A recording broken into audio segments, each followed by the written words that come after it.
शुक्लांबरधरं विष्णुं शशिवर्णं चतुर्भुजं प्रसन्नवदनं ध्यायेत् सर्वविघ्नोपशान्तये।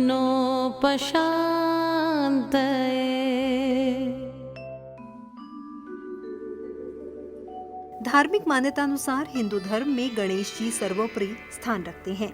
सभी देवताओं में इनकी पूजा अर्चना सर्वप्रथम की जाती है। विघ्नहर्ता के नाम से जाने जाते भगवान गणेश का स्वरूप अत्यंत मनोहर एवं मंगलदायक है।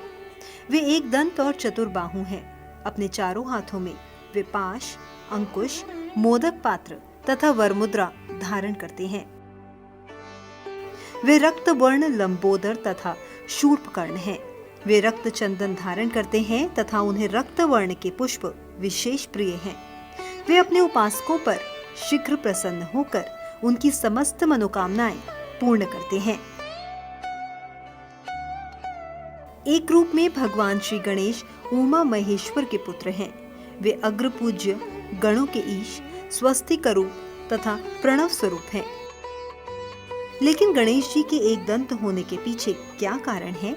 पुराणों में इससे जुड़ी कई कहानियां मिलती हैं। पुराण के अनुसार भगवान विष्णु के अवतार परशुराम शिव के शिष्य थे, जिससे उन्होंने 17 बार क्षत्रियों को धरती से समाप्त किया था। 17 बार क्षत्रियों को हराने के बाद परशुराम शिव और पार्वती के दर्शन के लिए कैलाश पर्वत पर गए।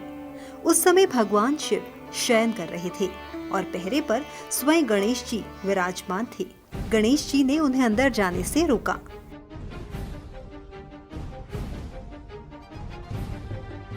इस बात पर परशुराम को क्रोध आ गया।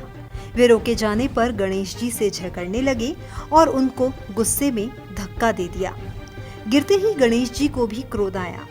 परशुराम ब्राह्मण थे, सो गणेश जी उन पर प्रहार नहीं करना चाहते थे।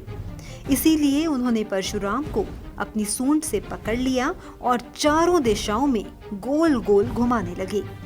घूमते घूमते गणेश जी ने परशुराम को अपने कृष्ण स्वरूप के दर्शन भी करवा दिए।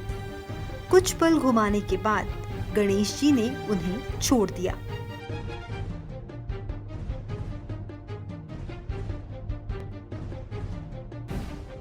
छोड़े जाने की कुछ देर तक तो परशुराम शांत रहे, लेकिन बाद में परशुराम को अपने अपमान का आभास हुआ, तो उन्होंने अपने फरसे से गणेश जी पर वार किया। अब फरसा शिव का दिया हुआ था, सो गणेश जी उसके वार को विफल जाने नहीं देना चाहते थे। ये सोचकर उस वार को उन्होंने अपने एक दांत पर झेल लिया। फरसा लगते ही दांत टूटकर गिर गया। इस बीच कोलाहल सुनकर शिवजी भी शयन से बाहर आ गए। उन्होंने दोनों को शांत करवाया। तब से गणेश जी का एक ही दांत है और वे एक दंत कहलाने लगे। एक अन्य कथा के अनुसार गणेश जी बचपन से ही बहुत नटखट थे। वो अपने बड़े भाई कार्तिकेय को बहुत परेशान किया करते थे।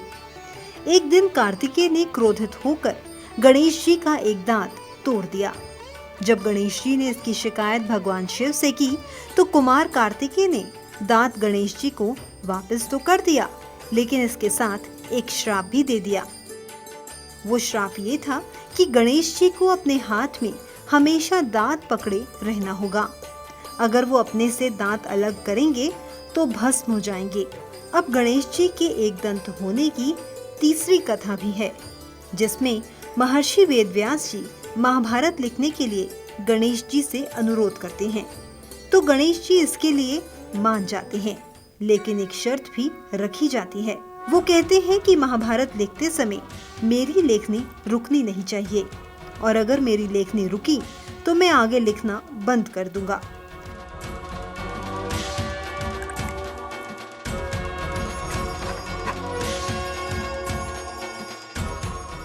व्यास जी ने शर्त मान ली, लेकिन एक शर्त उन्होंने भी गणेश जी के सामने रख दी कि आप मुझसे बिना पूछे एक शब्द भी नहीं लिखेंगे। गणेश जी ने व्यास जी की महाभारत जल्दी लिखने के लिए अपने एक दांत को लेखनी बना दिया, लेकिन व्यास जी की चतुराई के कारण गणेश जी को पूरी महाभारत लिखनी पड़ी। विकटो नाम विख्यातः कामासुरविदाहकः मयूरवाहनश्चायं सौरब्रह्मधरः स्मृतः।